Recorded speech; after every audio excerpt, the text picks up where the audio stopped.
नमस्कार, आप देख रहे हैं भारत कनेक्ट न्यूज़ चैनल।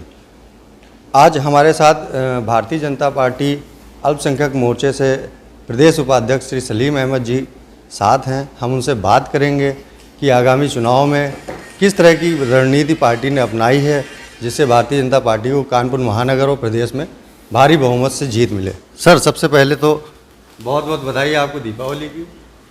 धन्यवाद सर कि अभी आने वाले समय में नगर निकाय चुनाव होने हैं, उसमें पार्टी ने किस तरह से तैयारियां कर रखी हैं कि पार्टी को पूर्ण बहुमत मिले और अच्छी तरह से उनको जीत मिले।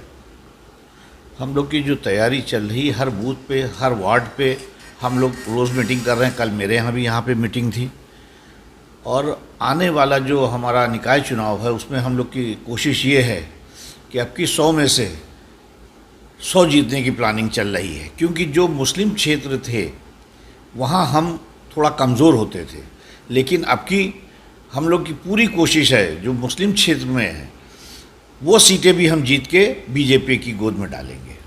सर, एक बात आपके लिए भी कही जाती है कि आप अल्पसंख्यक मोर्चे से हैं, स्वयं भी उस बिरादरी से आते हैं। अल्पसंख्यकों के लिए अब तक आपने क्या ऐसा काम किया है कि जिससे उनको कुछ फ़ायदा मिल सके? आज देखिए, हमने तो नहीं, हमारे मोदी जी, हमारे योगी जी, इन लोगों ने खाली कानपुर नहीं, प्रदेश नहीं, देश भर में वो काम कर दिखाया। कोरोना काल जैसे में जहाँ लोग में त्राही त्राही मची हुई थी, वहाँ हमारे लोग, मोदी जी ने कोरोना काल में सबको खाने के लिए एक बार नहीं, महीने में 2-2 बार राशन दिए।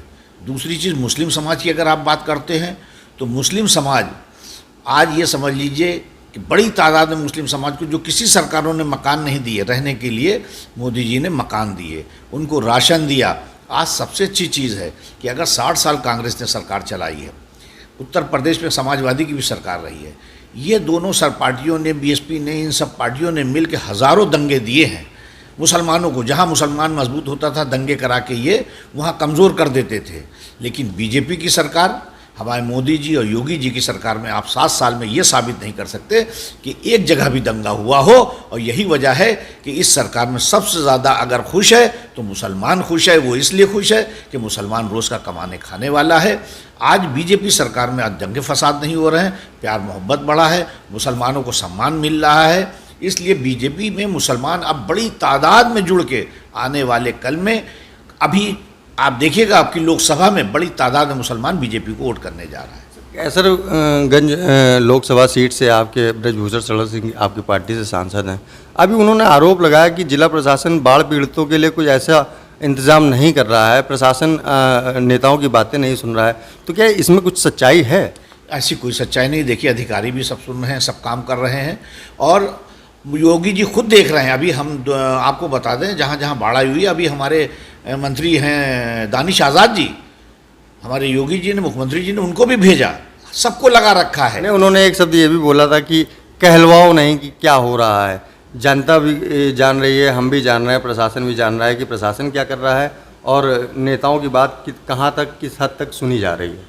नहीं, देखिए, सुनवाई आज हम लोग भी कानपुर में, अगर कोई बेगुनाह है और उसकी हम लोग पैरवी करते हैं तो सुनवाई होती है। ऐसा जो कह रहे हैं वो गलत कह रहे हैं। इस सरकार में आपने देख लिया, हमारे योगी जी के ऊपर, हमारे मोदी जी के ऊपर कोई भी एक चार्ज कोई भी नहीं लगा सकता है। लोग कहते हैं कि भारतीय जनता पार्टी जो है हिंदुओं की पार्टी है, मुस्लिमों की इसमें उपेक्षा की जाती है।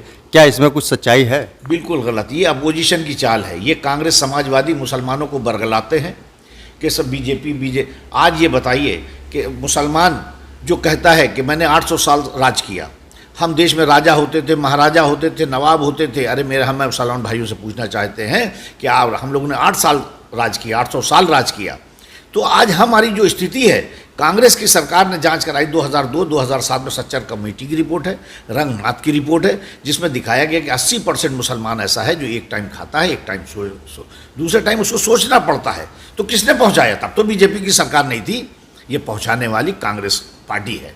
और आज बीजेपी की सरकार में देख लीजिए, मुसलमान पढ़ रहा है। और दूसरी चीज़, आज मुसलमान या तो पढ़ाई पे ध्यान दे रहा है या काम पे ध्यान दे रहा है। आज जितने बड़े बड़े, चाहे अतीक चकिया हों, चाहे मुख्तार अंसारी हों, बड़ा बड़ा क्रिमिनल देखिए जेल के अंदर बैठा हुआ है। और जो बच्चे हैं वो पढ़ाई के ऊपर ध्यान दे रहे हैं। इससे अच्छी सरकार कोई हो नहीं सकती। सर, नगर निकाय चुनाव आने वाले हैं, क्या आप इससे पहले बसपा बहुजन समाज पार्टी की राजनीति करते थे, आपने लोकसभा भी चुनाव लड़ा, मेयर का भी चुनाव लड़ा, क्या इस बार कोई चुनाव लड़ने का विचार है आपका कि नगर निकाय चुनाव में कोई आप चुनाव लड़ने की इच्छा जाहिर करेंगे? देखिए, हमारा कोई वो इरादा नहीं है। और रही बात पार्टी की, पार्टी जो कहेगी, वो जो पार्टी का निर्देश होगा हम लोग तो उतना करते हैं। अब हम ही हैं, सांसद ही लड़ चुके हैं, मेयर लड़ चुके हैं कानपुर से, प्रभारी रहे प्रदेशों के हम, लेकिन अभी मुझे बीजेपी ने बूथ की सेक्टर की जिम्मेदारी दी है तो मैं सेक्टर पे काम कर रहा हूँ। बीजेपी में कोई नेता नहीं, सब कार्यकर्ता बन के काम करते हैं। यहाँ कोई बड़ा छोटा नहीं है, सब कार्यकर्ता हैं, कार्यकर्ता बन के जिसको जो जिम्मेदारी मिलती है वो काम अपना करता है। कोई ऐसा संदेश जो आप जनता को देना चाहें?